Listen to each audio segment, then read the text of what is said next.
It's Friday, September 20th, 2024, and Fridays are Ask or Tell Me Anything next on the AM Update.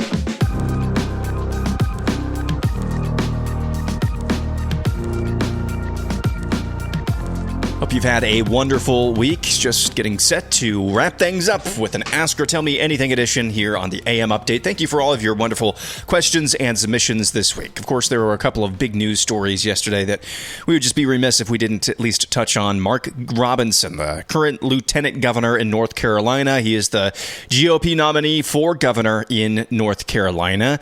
Well, CNN came out with a piece claiming that he was involved with an adult pornographic website back nearly 20 years ago. He wrote on that website, there was like a forum on that website where he talked about how he's a black Nazi, expressed his love for transgender pornography, just wicked, vile stuff. And you hope that somebody like that has changed, in 20 years. He's denying he said any of it. To me, it looks pretty credible. Again, it's CNN reporting it, but I did read the story, and the dots that they connected there are pretty credible.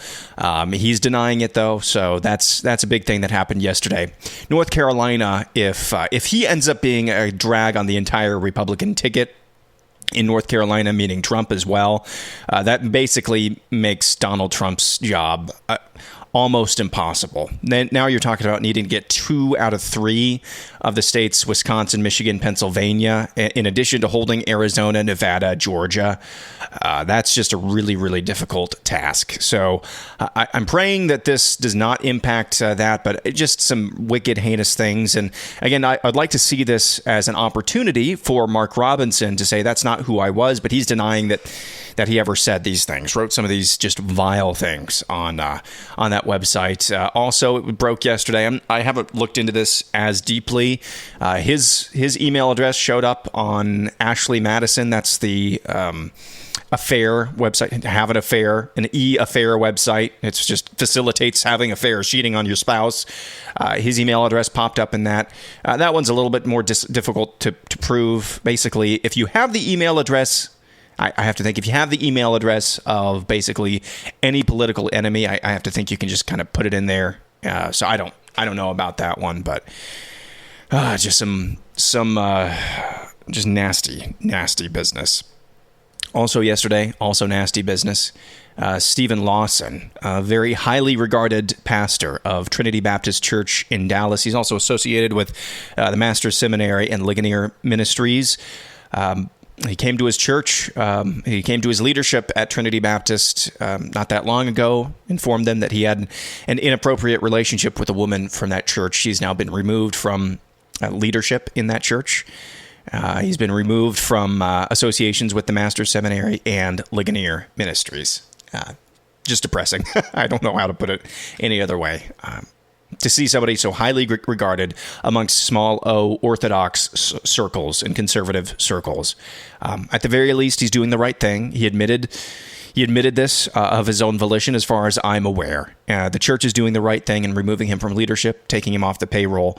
The various ministries that he's associated with, doing the right thing, taking him out of leadership or teaching positions. But those are two stories that caught my eye yesterday that broke. Very disappointing times. Let's get to what you have to say and ask. We'll start with this from Dangerous Thoughts, topic that's not been covered. There's such disdain for Mike Johnson. Why has none of the conservative media recognized he has a challenger in Louisiana's 4th District?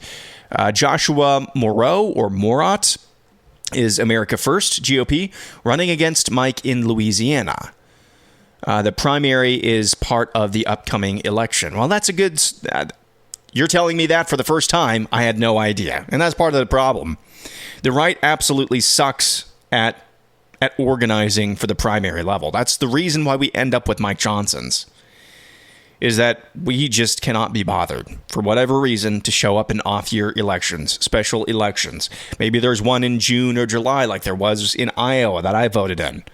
These special elections, we just can't be bothered to get informed about the candidates. And I'll be the first to tell you, even in some of these off-year special elections that I vote in, I try to do my best research, but if I don't find the answers to the questions that I want, I just won't vote for that particular race. But more often than not, even if it's for school board, you'll be able to glean some information and kind of get a picture of some of the candidates at least. But the right just sucks at that. We really just do. And it's a systemic thing. And systemically, chicken or the egg. I don't know if conservative media doesn't cover it because, that's not what their audience wants, or if their audience doesn't know about this because conservative media, that's not what they want to talk about, or right-wing media wants to talk about. Right-wing media is very, I don't know if homogenized is the right word, but it's very nationalized, very national focused. If there's a clickbait story that you can pump out from local areas, I clickbait the heck out of it if it raises awareness about it. That kind of benefits both sides of the equation here. But in terms of actual races, no, it's kind of worthless. And I'm talking about the entire landscape. Rick Karboviak says, would love to know your thoughts on the Trump Force 47 campaign as a get out the vote effort. I signed up as a captain to go to low propensity voters in my community in Minnesota. Well, good for you, Rick. I appreciate that. You are doing what you can do and should do in your neck of the woods, and I commend you for that. And I think everybody listening to you commends you for that. Putting your actions where your mouth is. And so, helmet sticker for you. Having said all that, though, I've not heard of Trump Force 47. So I guess that's just the Trump campaign's get out the vote operation, but I've not heard of that before, and that's maybe a little bit of a problem. What I do know is that in a number of places, Arizona, maybe most notably, they've kind of outsourced their get out the vote efforts to places like Turning Point USA. In the GOP primary that didn't happen, really all that mattered in that primary, Ron DeSantis blew through millions of dollars on get out the vote efforts, didn't matter at all, because the air war won that months and months and months, nearly a year before the primary, the Iowa caucuses actually happened. I'm curious to know if that sort of posture or that sort of dynamic is the same for a general election at a national level. I'm not sure that it is. What I'm trying to say is I don't know how much get out the vote efforts actually matter anymore. I still think they do, but I'm not sure, having seen what happened in the GOP primary. CS says, stumbled upon this. It's a video. Would enjoy a reaction to it from you. I don't know exactly where this was taken from, but it's interesting to hear these words from Trump. So I think this might be a compilation, because as I'm scrubbing through, he's in different places. I think the second part of this video is actually, it might be at David Platt's church near Washington, D.C., that scoundrel's church. I'm not sure. It kind of reminds me of that. It might be at Robert Jeffress' church as well. So I'm not sure where this comes from. But let's play the audio here. CS says, interesting to hear these words from Trump. Listen up. I believe in God. I believe in the Bible. I'm a Christian. I have a lot of reasons. I love people. And our country needs a savior right now, and our country has a savior. And that's not me. That's somebody much higher up than me. Much higher up.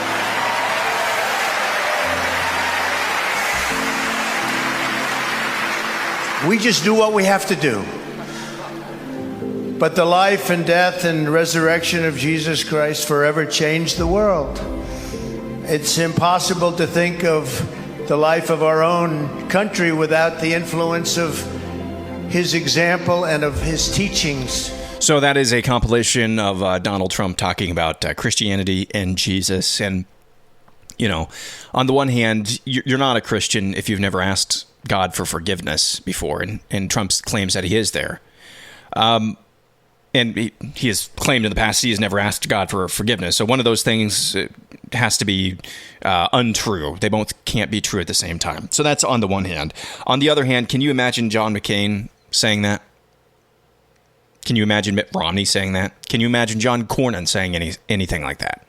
Can you imagine, fill in your blank, typical rhino that the GOP for years has tried to serve up to its base? Can you imagine those people saying that? No, I can't. Now, you're going to say that Trump is just pandering here, and you're right.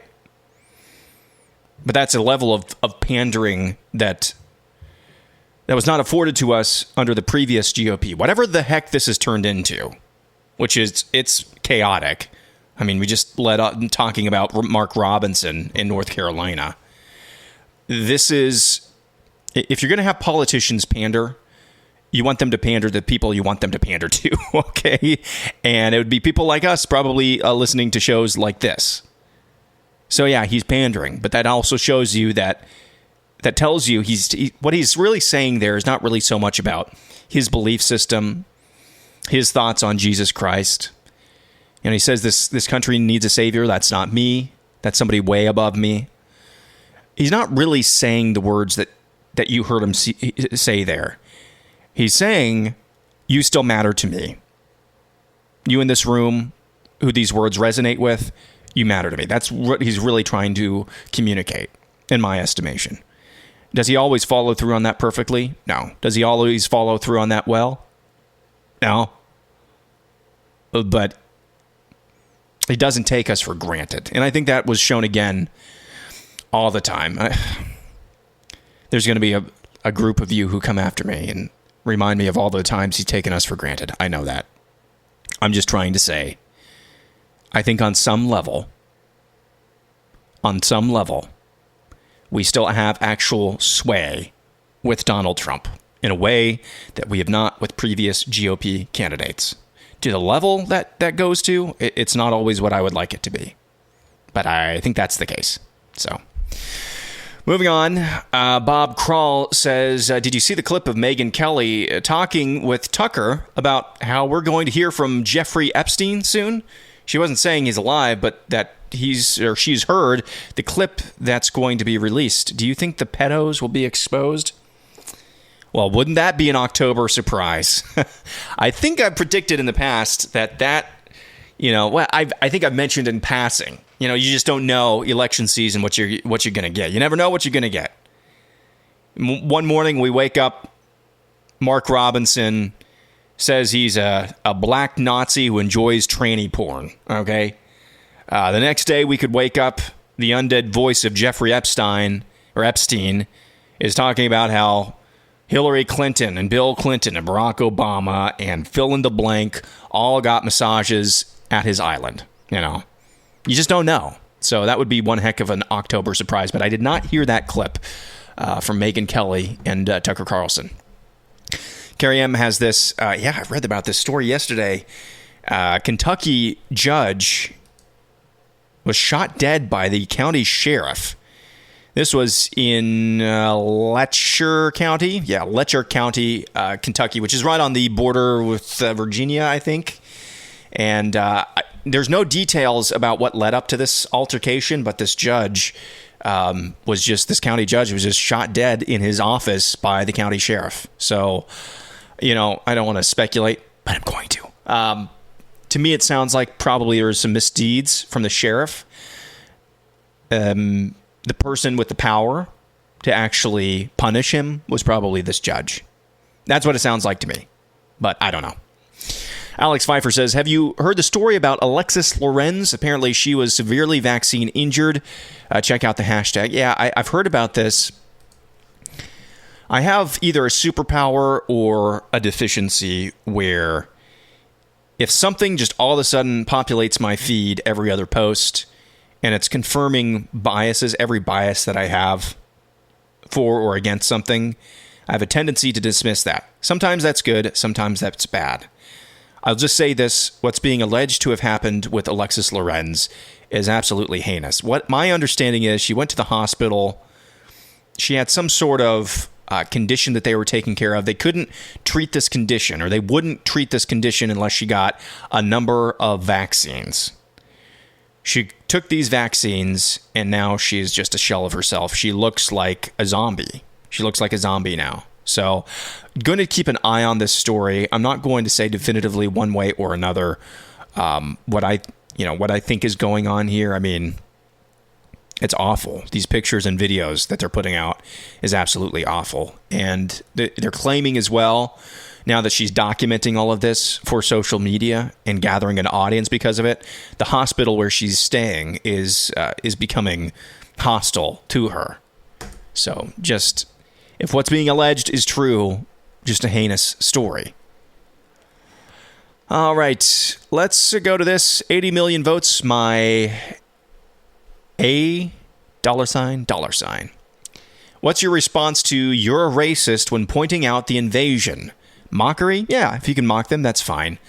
My response to "you're a racist" for not wanting Haitians, not wanting to set up little Haiti in towns of 2, 4, 10, 40,000 people is, you're suicidal, because just letting another country come in and take over towns like the Biden-Harris administration has done, that's suicidal. That's civilizational suicide. Usually when they hurl "you're a racist" at you, that's programming. That's programming.